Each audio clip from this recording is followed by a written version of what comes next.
মুসলমানক সুৰক্ষা দিও, সুৰক্ষা দিও, সুৰক্ষা দিও। আমাৰ দাবি, আমাৰ দাবি অমানবীয়ভাবে বাংলাদেশত পঠোৱা বন্ধ করো, স্বদেশী মানুহক শান্তি দিও, শান্তি দিও, শান্তি দিও। নেম সু জিন্দাবাদ, জিন্দাবাদ, জিন্দাবাদ। নেম সু long live, Long live, long live. আমার দাবি, আমার দাবি, আমার দাবি স্বদেশী মানুহক বাংলাদেশী হিসাবে পঠোৱা বন্ধ কৰো, আমাৰ দাবি।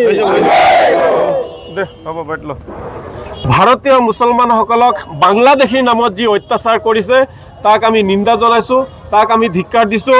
আমি কৈ আছোঁ যে 1971 চনৰ 25 মাৰ্চৰ আগৰ যি পূৰ্বৰ যিসকল লোক আছে সেই লোকসকল স্বদেশী হয় আৰু সেই স্বদেশী লোকসকলক কোনেও যাতে অত্যাচাৰ নকৰে, কোনেও যাতে বাংলাদেশলৈ পঠিয়াই নিদিয়ে। আচলতে দেখা গৈছে হিমন্ত বিশ্ব শৰ্মাৰ নেতৃত্বাধীন বিজেপি চৰকাৰখনে মুছলমানক বাছি বাছি যি অত্যাচাৰ কৰিছে এই সীমা চেৰাই গৈছে। আমাৰ মানুহক অত্যাচাৰ কৰিছে, উচ্ছেদ কৰি আহি আছে, আকৌ উচ্ছেদ কৰিছে। কেনেকৈ জীয়াই থাকিব অসমৰ মুছলমান লোকসকল? অসমৰ লোকসকলক এই চৰকাৰখনে পেলনীয়া সামগ্ৰীৰ দৰে ব্যৱহাৰ কৰিছে। আমাৰ কি জীয়াই থকাৰ অধিকাৰ নাই নেকি? আমি কি এই দেশৰ সংবিধান মতে চলাৰ অধিকাৰ নাই নেকি? আমি কি এই দেশৰ নাগৰিক নহয় নেকি? গতিকে আজি আমি চৰকাৰক আহ্বান জনাইছোঁ যে আন্দোলন তীব্ৰতৰ হ'ব, তীব্ৰ গণতান্ত্ৰিক আন্দোলন হ'ব। তাৰ আগতে আমাৰ যিসকল ভাৰতীয় মুছলমান লোক আছে তেওঁলোকক আপোনালোকে সুৰক্ষা দিয়ক, আপোনালোকে সুৰক্ষা দিয়ক। আমি সুৰক্ষাৰ দাবীত আন্দোলন কৰিছোঁ। আমি চৰকাৰৰ বিৰুদ্ধে প্ৰতিবাদ কৰিবলৈ আমাৰ সময় নাই। আমি বিচাৰিছোঁ আমাৰ মুছলমানক সুৰক্ষা, ন্যায় আৰু নিৰাপত্তা।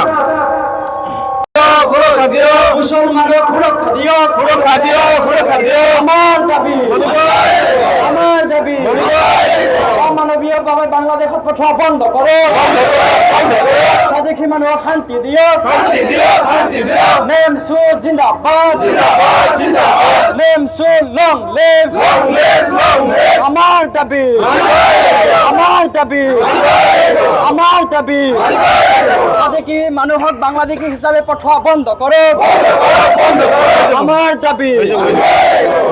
দে হ'ব বাইতলো।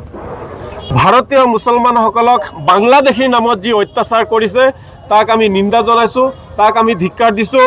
আমি কৈ আছোঁ যে 1971 চনৰ 25 মাৰ্চৰ আগৰ যি পূৰ্বৰ যিসকল লোক আছে সেই লোকসকল স্বদেশী হয় আৰু সেই স্বদেশী লোকসকলক কোনেও যাতে অত্যাচাৰ নকৰে, কোনেও যাতে বাংলাদেশলৈ পঠিয়াই নিদিয়ে।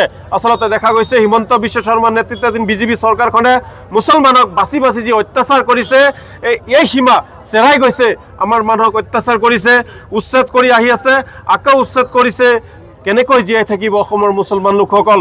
অসমৰ লোকসকলক এই চৰকাৰখনে পেলনীয়া সামগ্ৰীৰ দৰে ব্যৱহাৰ কৰিছে। আমাৰ কি জীয়াই থকাৰ অধিকাৰ নাই নেকি? আমি কি এই দেশৰ সংবিধান মতে চলাৰ অধিকাৰ নাই নেকি? আমি কি এই দেশৰ নাগৰিক নহয় নেকি?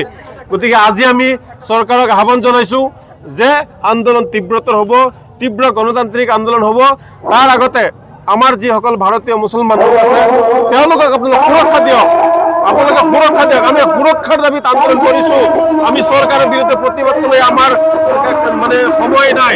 আমি বিচাৰিছোঁ আমাৰ মুছলমানক সুৰক্ষা, ন্যায় আৰু নিৰাপত্তা।